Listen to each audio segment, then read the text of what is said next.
भागवत की प्रवक्ता जया किशोरी जी ने भगवान ने टच करने से पहले नहीं सोचा कि रजस्वला अवस्था में है। आप और हम कौन होते हैं सोचने वाले। साड़ी उतारी जा रही तो भगवान ये सोचेंगे रजस्वला है।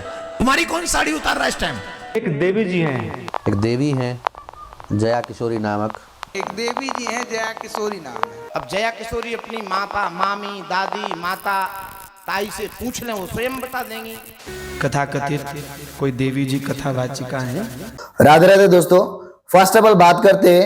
अभी एक वीडियो यूट्यूब पर काफी ज्यादा वायरल हो रहा है जिसमें जया किशोरी जी मानसिक धर्म पर बात करते हुए कहती है कि माताएं रजस्वला होने पर भी अशुद्ध नहीं होती है। इस पर आजकल यूट्यूब पर काफी ज्यादा विवाद चल रहा है। सबसे पहले हम जया किशोरी जी की वो क्लिप दिखाएंगे जिसमें वो माताएं अशुद्ध ना होने की बात कहती है। हेलो जया जी, मुझे ये जानना था कि पीरियड्स में आज भी कई घरों में ये कहा जाता है कि अचार मत छुओ, मंदिर मत जाओ, पूजा मत करो, और ये हर धर्म में होता है कि कोई कहेगा नमाज मत पढ़ो, कोई कुछ और कहेगा। आप इस पर क्या विचार रखती हैं और आप खुद क्या फॉलो करती हैं या प्रैक्टिस करती हैं? देखिए, कुछ चीज़ें जब बनाई गई उनके पीछे कुछ कारण होते थे। अब मैं आपको बताऊं, टच करने को कि बच्चे ना जल्दी से मानते नहीं हैं। तो आप अभी भी अगर नोटिस करें, साइंटिफिकली प्रूवन ज़्यादा खटाई आपको पीरियड्स के समय नहीं खानी चाहिए। It's not good for you. बच्चे मानते नहीं थे तो उनको बोल दिया टच नहीं करना, खराब हो जाएगा। जैसे झूठ मत बोलो, नाक लंबी हो जाएगी। नाक लंबी होती है क्या? पर बच्चे मानते नहीं थे तो उनको किसी चीज़ से डराया जाता था। कोई ख़राब नहीं होता, आप टच करके देख लीजिए खराब होता है क्या। अछूत है, ये है, वो है। भाई 9 महीने एक लड़की जब बच्चा पैदा कर रही होती है वो पीरियड से नहीं होती है। और कहा भी जाता है ना कि बच्चे को खून से सींचा है। 9 महीने उसको पीरियड्स नहीं आ रहे, उस खून का इस्तेमाल तो हो रहा है ना बच्चे को सींचने में। अगर आपको लग रहा है वो खून इम्प्योर है, आप में से जितने हम सब बैठे सब इम्प्योर है।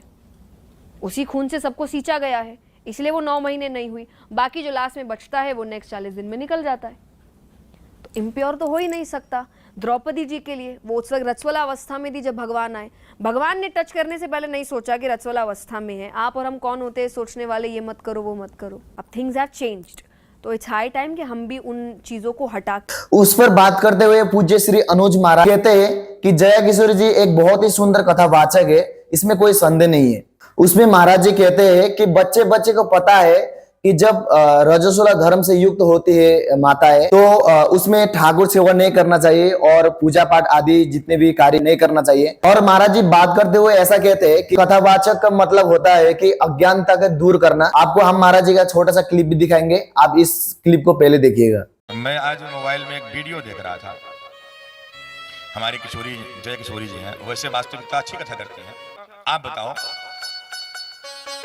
जब देवियां रजो धर्म के रूप में होती हैं तो उसमें आपको भोजन क्या ठाकुर जी को भोग लगाना चाहिए? आप लगाते हैं? आप बताओ। माताएं हैं हमारी, ऐसा होता है भाई। एक बच्चे को पता है कि ऐसा शास्त्र में वर्जित है। आगे बढ़ते हैं दूसरे अपडेट के बारे में। रजस्वला धर्म के ऊपर बात करते हुए पूज्य श्री देवीकीनंदन ठाकुर जी महाराज जी कहते हैं कि माताएं बहनों, में आपसे पूछना चाहता हूं कि जब आप लोग मानसिक धर्म से युक्त होते हैं तो आप लोगों को रसोई में जाना चाहिए कि नहीं जाना चाहिए, पूजा पाठ आदि करना चाहिए कि नहीं चाहिए, आप लोग स्वयं बताइए। माताओं बहनों, मैं आपसे पूछना चाहता हूं, आप ईमानदारी से बताना, सच्ची बताना। जब स्त्री का स्त्री धर्म हो तो उसे रसोई में जाना चाहिए कि नहीं जाना चाहिए? जोर से बोलो। महाराज जी बात करते करते थोड़ा क्रोधित होते और बोलते कि यहाँ पे उदाहरण दिया जाएगा कि जब द्रौपदी रजस्वला अवस्था में थी तो भगवान ने टच क्यों किया। महाराज जी कहते हैं कि द्रौपदी की उस समय क्या स्थिति थी। अब यहाँ उदाहरण दिया जाएगा कि द्रौपदी जिस समय रजस्वला थी उस समय भगवान समा गए। अरे ओ, क्या स्थिति थी द्रौपदी की उस समय? पूज्य महाराज जी कहते हैं कि भगवान है वो तुम्हारी और मेरी तरह नहीं है। इस क्लिप को भी आपको दिखाऊंगा, इस क्लिप को आप देखिए और आप इसमें क्या मानते हैं कमेंट बॉक्स में जरूर बताइएगा। गांव का बच्चा जानता है इस बात को। अब यहां उदाहरण दिया जाएगा कि द्रौपदी जिस समय रजस्वला थी उस समय भगवान समा गए। अरे ओ, क्या स्थिति थी द्रौपदी की उस समय? उसकी साड़ी उतारी जा रही तो भगवान ये सोचेंगे रजस्वला है। तुम्हारी कौन साड़ी उतार रहा है इस टाइम? आगे बढ़ते दूसरे अपडेट के बारे में। इसी टॉपिक पर बात करते हुए पूज्य श्री अतुल कृष्ण शास्त्री जी महाराज कहते हैं, अभी वर्तमान में एक बात देखने को सुनने को मिली थी। कथाकथित कोई देवी जी कथावाचिका हैं, वो रजो धर्म पर अपना ही एक अलग से उपदेश कर रही हैं। जब उनसे लोगों के बीच में ये पूछा गया कि भाई स्त्रियां जब रजो धर्म में होती हैं तो 4 से 5 दिनों के लिए लोग उनको न मंदिर जाने देते हैं, रसोई में भोजन नहीं बनाने देते, तो ये सब मर्यादाएं जो हैं, तो इनके विषय पर आपका क्या कहना है?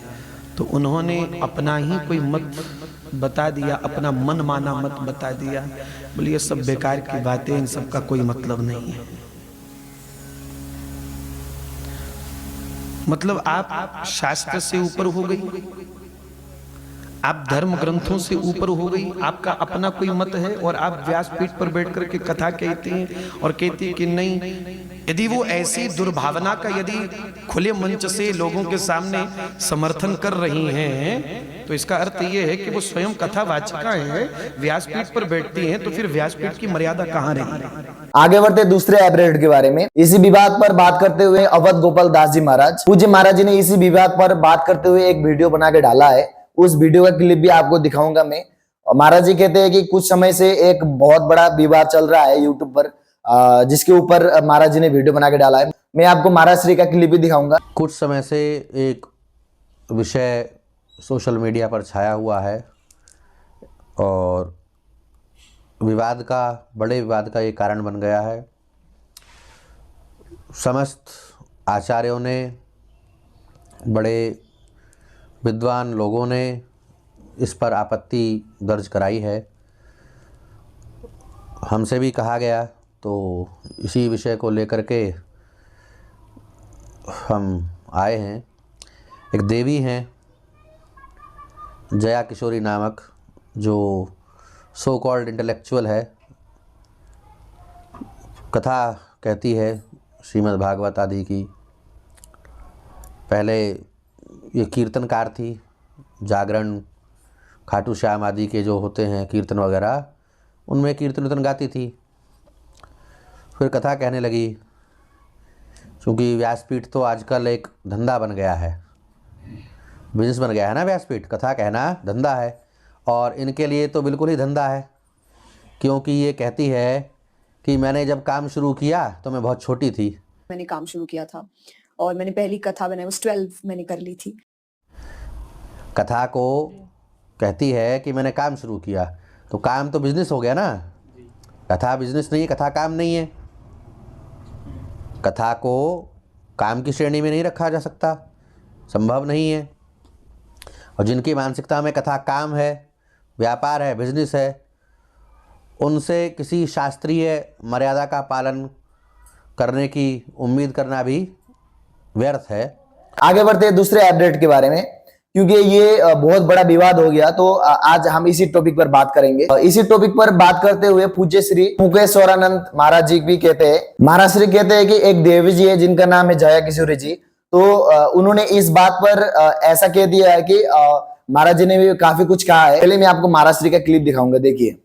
मासिक धर्म में रजस वाला स्थिति में जो 4-5 दिन का समय होता है, इसमें माताएं और बहनें अपवित्र अवस्था में रहती हैं। ये सभी माताओं बहनों को पता है। लेकिन एक देवी जी हैं जो प्रारंभ में डांस करती थी, फिर गायिका बन गई, इसके बाद कथावाचिका बन गई, अब मोटिवेशनल स्पीकर बन के बड़े बड़े शोज में घूम रही हैं। इनको न कंठी से मतलब है न तिलक से मतलब है। और उसी धर्म, उसी ग्रंथ के नाम पर आज जो भी प्राप्त हुआ है, नाम, शोहरत, यश, उसी से उनका घर चलता है। आज एक शो के माध्यम से धर्म के विरुद्ध, शास्त्रों के विरुद्ध, वो भी स्त्रियों के ऐसे कार्य के विरुद्ध, जो सभी माताएं बहनें जानती हैं कि रजस वाला स्थिति में मासिक धर्म का जो 5 दिन का समय होता है, ये अपवित्र अवस्था बताया गया है। इसको कह रही हैं कि अरे पहले के जमाने में लोग इतना काम होता था कि काम से आराम के लिए 4-5 दिन के लिए व्यवस्था बताई गई। आज का टॉपिक सिर्फ इसी विवाद पर था। आपका क्या कहना है, आपका राय क्या है इसमें कमेंट बॉक्स पर जरूर बताइएगा। और अगर आप चैनल पर नहीं है तो चैनल को जरूर सब्सक्राइब कर दीजिएगा, क्योंकि हम इंडिया के जितने भी हमारे सनातन धर्म के ऊपर बात करने वाले हमारे कथावाचक जितने भी शास्त्री है उनका वीडियो में ढाला करूंगा, और जो भी नया न्यूज है इसमें मैं ढाला करूंगा। आप लोग नए हैं तो चैनल को जरूर सब्सक्राइब कर दीजिए। मिलते हैं अगले वीडियो में। राधे राधे।